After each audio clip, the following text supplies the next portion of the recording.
What's up, book nerds? Welcome back to my channel. As you can probably see, my surroundings have changed, and that's because I'm back at college. The last video I recorded, I was at home because it was my mom's birthday. I am back at college and it is actually finals week. So obviously I should not be doing this. I should not be filming a YouTube video because I should be studying for all of my finals, but a person can only study for so long.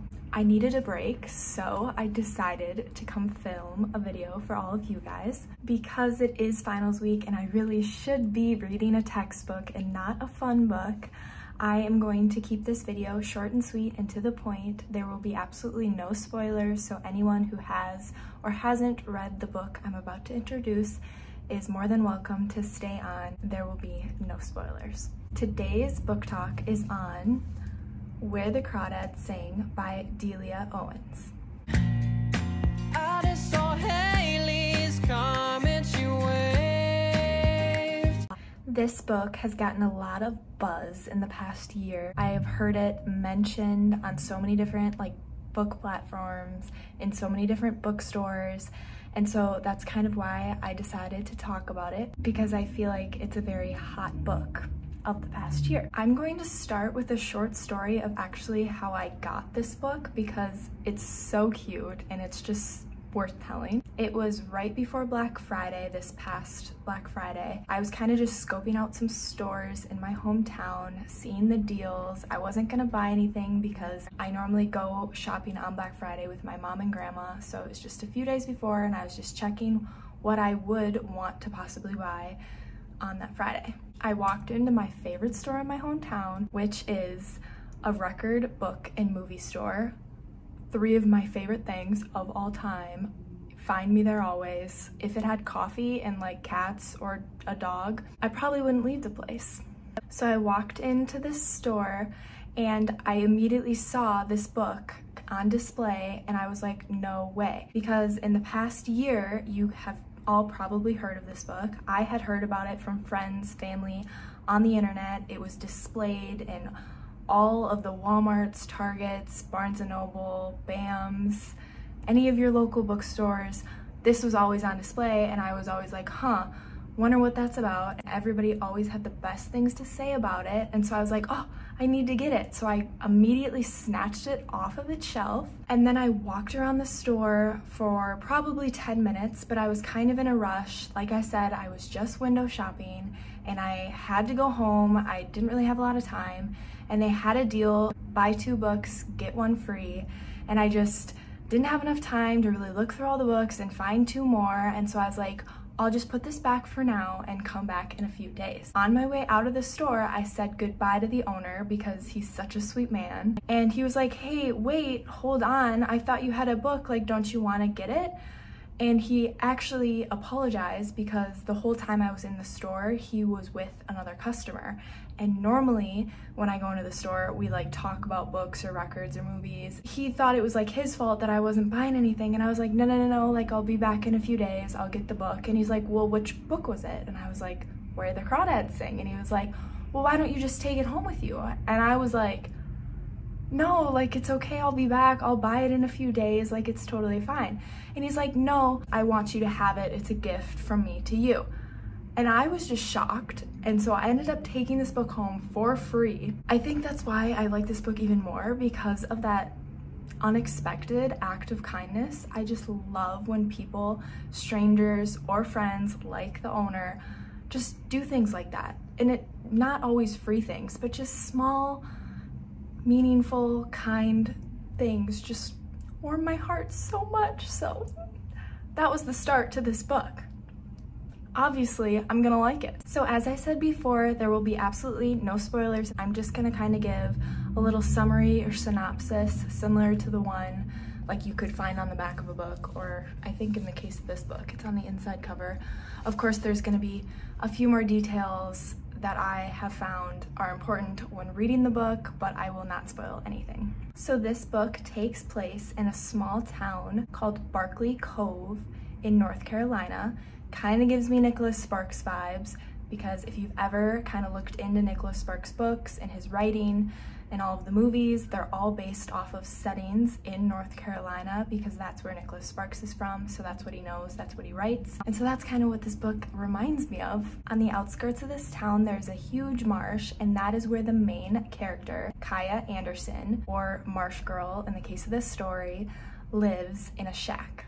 Kaya is beautiful. She's tall, lean, has dark black hair, dark black eyes, kind of like a raven if she was an animal. She's very wild and has kind of like a animal-like nature, human nature. And then she's also super, super intelligent. So the story switches between the past and the present. The past talks about Kaya, her whole life growing up, and how she was secluded and kind of rejected from society. And then the present informs us of a death of the town's local heartthrob, Chase Andrews. And when I say local heartthrob, I kind of mean like he was the high school quarterback, he's very handsome, kind of a bachelor, a ladies' man, and his parents are very rich and influential in this town. He has very rich and influential friends. He's definitely an important person, and he dies. At first, they thought his death was kind of just a freak accident, but then through the investigation, they kind of detected foul play. And so the whole present of the story is the investigation of his death, and then later, the trial for his murder. Other important characters that Kaya does interact with throughout this book is her pa, like her father. She calls him pa in this book, and he is a drunk and he likes to hit. Not good. And then her older brother, Jody, he is Kaya's favorite sibling, but again, like I said, Kaya grew up alone. So where'd they go? You're just gonna have to read. And then Jumpin', who is a local bait and gas shop owner. He is an elderly man, very sweet, very kind, sells gas to Kaya because Kaya has a boat out on the marsh. That's where she gets her gas and other things from. Tate Walker is a boy who is a few years older than Kaya, and he's very kind. And then he also has a very big passion for fishing and science. Chase Andrews, Kaya also interacts with him throughout the past, and he is handsome, ladies' man. And the last really important character is Amanda Hamilton, who is not a real character. She is a pen name in a sense. She writes poems and they're published in the local newspaper, and all throughout the story her poems are interspersed. Don't know who that is, her poems are just in here, and the poems are a very important part of the story. So in the end, we do find out what happens to Chase Andrews, whether it was a freak accident, a suicide, a murder, if it was a murder, who did it. We find out all of that. It's incredible, like it all coming together. It's very, very good. If you want to know what happens, you have to read the book because I'm not going to tell you. The genre of this book, of course, a murder mystery. Some themes throughout are a coming of age story, Kaya coming of age. Love stories are intertwined all throughout. Human nature and kind of the animalistic characteristics of human nature. And then the last one is, of course, survival.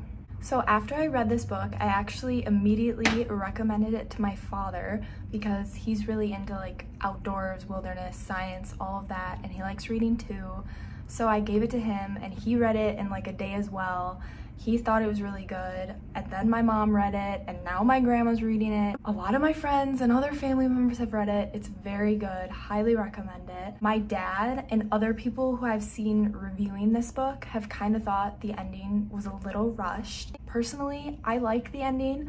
It may be a little rushed, but I don't really mind that part of it. Like, I don't know. I kind of like controversial endings. For example, Game of Thrones, the TV series on HBO, most people hate the ending. And although I thought it could have been better, like, don't get me wrong, I still liked it.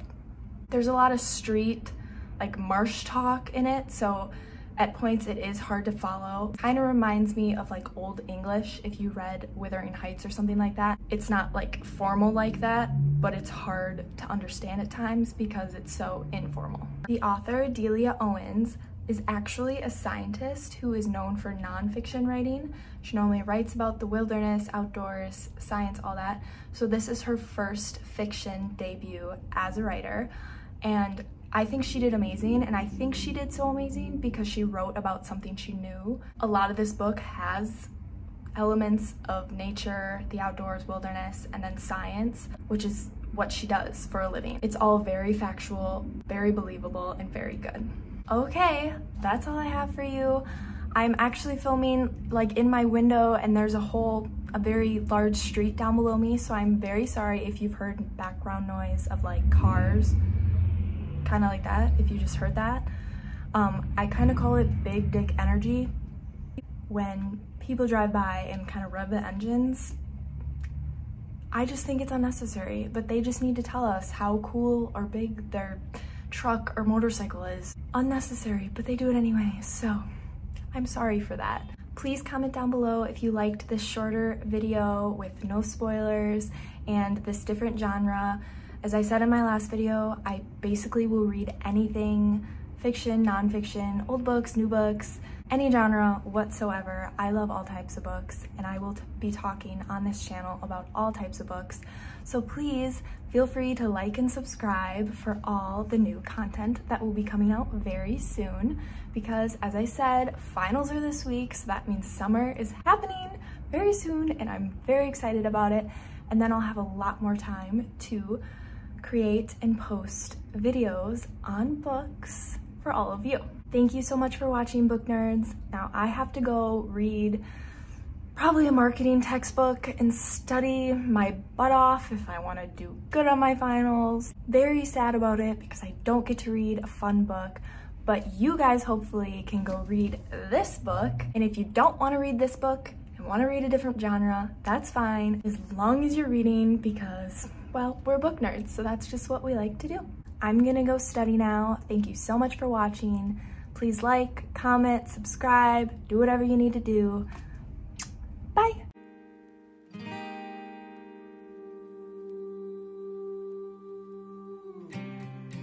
My eyes are open.